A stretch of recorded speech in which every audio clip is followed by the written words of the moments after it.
Ever wondered how financial schemes, like Ponzi schemes, manage to fool so many people?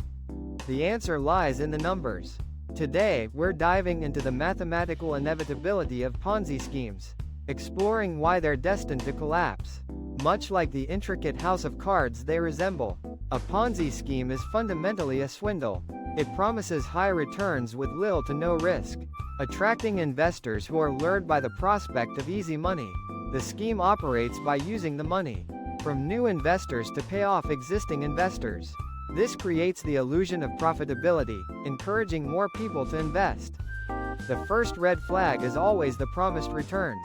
They're often unrealistically high, far exceeding what legitimate investments can offer. This is the bait that reels in the unsuspecting. The core of the scheme is unsustainable. It's a pyramid, built on the assumption that new money will constantly flow in to pay off old debts. There's no underlying business or investment generating these returns. It's all just a shell game. The mathematics of a Ponzi scheme make its downfall inevitable. Let's imagine a simple scenario.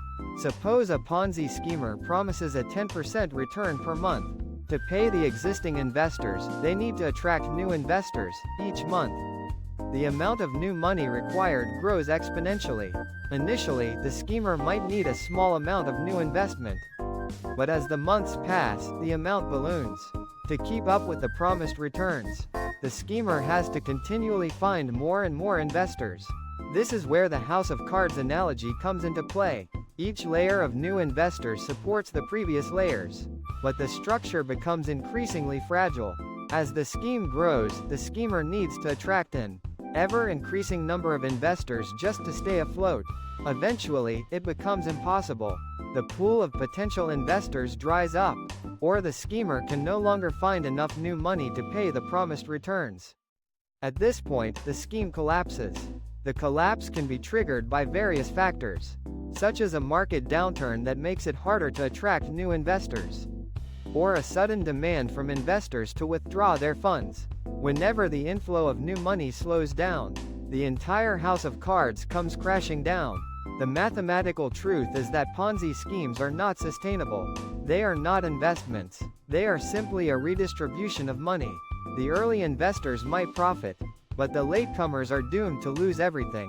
The numbers don't lie. They tell a story of deception, greed, and inevitable failure. So, next time you come across an investment opportunity that seems too good to be true, remember the house of cards and the mathematical certainty of a Ponzi scheme's eventual demise.